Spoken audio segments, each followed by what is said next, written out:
ఈరోజు మన చందమామ కథల్లో బాధ సహించలేని వస్తాదు అనే కథ విందాం. కథ వినే ముందు నాదొక చిన్న రిక్వెస్ట్. మీరు గనక మా ఛానల్ని మొదటిసారి చూస్తున్నట్లయితే ప్లీజ్ తప్పకుండా సబ్స్క్రైబ్ చేయండి. ఇక కథలోకి వద్దాం. ఒక పేరు మోసిన వస్తాదు ఉండేవాడు. తన పరాక్రమానికి ఖ్యాతికి తగినట్లుగా తన 2 చేతుల మీద సింహం బొమ్మలు పచ్చ పొడిపించుకోవాలని వాడికి కోరిక కలిగింది. అందుకని వస్తాదు ఒక మంగలి వద్దకు వెళ్ళి, నా చేతుల మీద సింహాల బొమ్మలు పచ్చపొడుస్తావా? అసలు నేను సింహలగ్నంలో పుట్టినవాణ్ణి, వల్లమాలిన ధైర్య సాహసాలు గలవాణ్ణి కూడాను అని చెప్పాడు. మంగలి సరేనని సూది తీసి వస్తాదు చేతు మీద పొడవసాగాడు. వస్తాదుకు సూదిపోట్లు చాలా బాధ కలిగించాయి. 2-3 పోట్లకే వాడు ఎక్కడలేని చిరాకుతో ఉండు ఉండు ఏం పొడుస్తున్నావు అని అడిగాడు. సింహం తోక పొడుస్తున్నాను అన్నాడు మంగలి. సరిపోయింది, గొప్పవాళ్ళంతా తమ పెంపుడు కుక్కలకు గుర్రాలకు తోకలు కత్తిరించేస్తారు తెలుసా? తోకలేని సింహానికి పౌరుషం మహాజాస్తి. అంచేత తోక మానేసి మిగిలిన సింహం పొడు చాలు అన్నాడు వస్తాదు. మంగలి సరేనని మళ్ళీ పొడవసాగాడు. ఆగు ఆగు, ఇప్పుడేం పొడుస్తున్నావు అన్నాడు వస్తాదు. సూదిపోటు కొంచెం కూడా భరించలేక. సింహం చెవులు పొడుస్తున్నాను అన్నాడు మంగలి.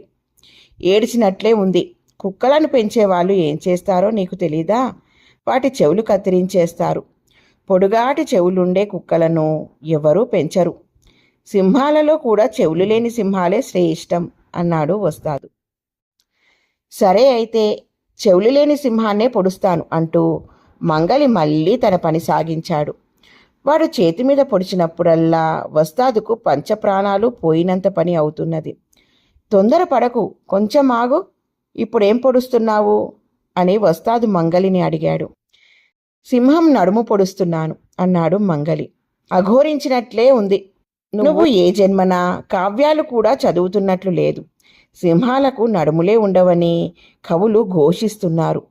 ఒకవేళ ఉన్నా ఉండి లేనట్లుంటాయిట. అందమైన ఆడవాళ్ళ నడుములను సింహాల నడుములతో పోలుస్తారు. అది కూడా నీకు తెలిసినట్టు లేదు. అందుకే ఆడదాన్ని సింహేద్ర మధ్యమ అని అంటారు. అందుచేత నువ్వు సింహానికి నడుము లేకుండానే చెయ్యి, అప్పుడు నీ బొమ్మ మరింత గొప్పగా ఉంటుంది అని వస్తాదు ఉపన్యాసం దంచేశాడు. ఇంతలావు వస్తాదుకు సూదితో పొడిపించుకునే శక్తి లేదని, ఇది చివరెల్లా పచ్చ పొడిపించుకునే మేళం కాదని మంగలికి తెలిసిపోయింది.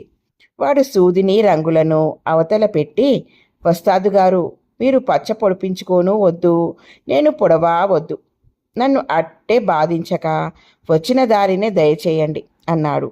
ఈ మాటలతో వస్తాదుకు ఆశాభంగం కలగడానికి మారుగా ప్రాణం లేచి వచ్చినట్లయింది.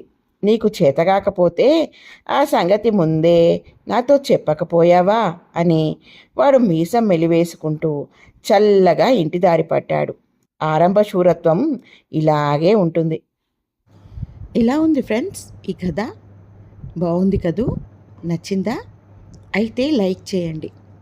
మీ బంధువులకు స్నేహితులకు ఈ కథలను షేర్ చేయండి. మరిన్ని మంచి మంచి కథల కోసం మా ఛానల్ను తప్పకుండా సబ్స్క్రైబ్ చేయండి. మరొక మంచి కథతో మళ్ళీ కలుద్దాం. ఉంటాను మరి.